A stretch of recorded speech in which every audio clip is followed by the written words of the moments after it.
ఎంత రిస్క్ జోన్లో పనిచేస్తాం, ఎంత హార్డ్ వర్క్ చేస్తాం, రాత్రి పగలన్న తేడా లేకుండా. మీ ఇంట్లో కరెంటు లేదు అంటే మా కార్మికుడు అది రాత్రి 10 కానీ 12 కానీ 1 గంట కానీ 2 కానీ కంపల్సరీ రోడ్డు పైకి వచ్చి ఎక్కడ ప్రాబ్లం ఉందో వెతికి ఆ పోల్ కాడికి పోయి దాన్ని సరి చేస్తేనే మీకు కరెంట్ వస్తుంది అన్న విషయాన్ని గుర్తుంచుకోవాలి. కరెంటు పోయింది, ఫోన్ చేయగానే కరెంటు వచ్చింది అంటే అది మేము పోయి అక్కడ ఏ ప్రాబ్లం ఉందో చూస్తేనే వస్తుంది అన్న విషయాన్ని మీరు గ్రహించాలి. ఇంత రాత్రి పని చేసినా కూడా మాకు కాంప్లిమెంట్ అనేది లేదు, ఉండదు. మళ్ళీ బిల్లు కోసం పోయినప్పుడు మీరు కరెంట్ ఎప్పుడు సరిగ్గా ఇస్తుర్రు, ఏది ఇస్తుర్రు అని ర్యాష్గా మాట్లాడడమే జరుగుతుంది. కానీ ఎప్పుడు కూడా ఎక్కడ కూడా ఎన్ని సందర్భాలలో ఎక్కడ అభినందించిన పరిస్థితి ఎక్కడ కనబడదు. ఎంతోమంది ఏ చిన్న పని చేయంగానే వాళ్ళకు శాల్వాలు కప్పి సన్మానాలు చేసి పూలదండలు వేసి ఊరేగింపులు చేసిన సందర్భాలు చాలా ఉంటాయి.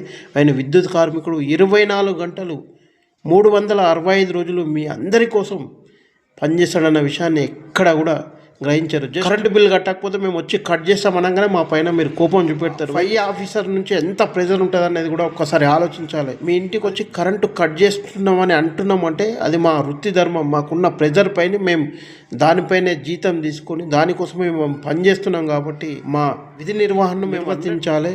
కాబట్టి మేము కట్ చేసేయడంలో తప్పు లేదు. కాబట్టి ఎప్పటికప్పుడు మీకు కరెంటు బిల్లు ఇచ్చిన 14 రోజుల టైం ఉంటుంది బిల్లు కొట్టుకోవడానికి.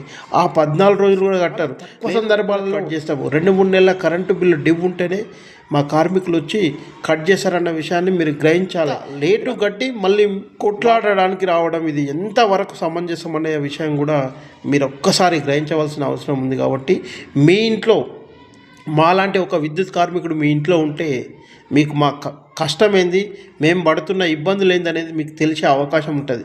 రాత్రి 1 గంటకు లేచిపోయిన సందర్భాలు ఉంటాయి. ఆ సందర్భాలలో తల్లిదండ్రి ఇదేం ఉద్యోగం బంద్ చేసి కూసో అన్న సందర్భాలు చాలా ఉంటాయి. ఎందుకంటే ఆ రాత్రిలో ఎవరైనా సరే రాత్రి 2 అయిందంటే బయటికి రావాలంటే ఎంత భయం వేస్తుంది అనేది ఒకసారి ఆలోచించాలి.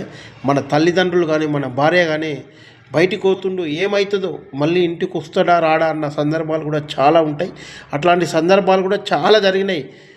నైటు లేచిపోయిన వ్యక్తి శవమై తిరిగి వచ్చిన సందర్భాలు కూడా చాలా ఉన్నాయి. కాబట్టి మమ్మల్ని మీ తమ్ముళ్ళ లెక్కలో మీ అన్ననో అనుకొని మాకు కూడా ఎంతో కొంత మేము చేసిన పనికి మీరు గౌరవం ఇస్తే మాకు ఎంత సంతోషంగా ఉంటుంది, ఇంకా ఉత్సాహంతో పనిచేయాలన్న ఆశ కోరిక ఉంటుంది. కాబట్టి దయచేసి ప్రతి ఒక్కరూ ఆలోచించాలి. ఎవరు ఏ కార్మికుడు సొంత నిర్ణయంతో ఎక్కడ కూడా సొంత నిర్ణయం తీసుకునే అధికారం ఏ కార్మికులకు లేదు. కాబట్టి ప్రతి ఒక్క వినియోగదారుడు అర్థం చేసుకోవాలని చెప్పేసి మనస్ఫూర్తిగా కోరుకుంటూ జై హింద్.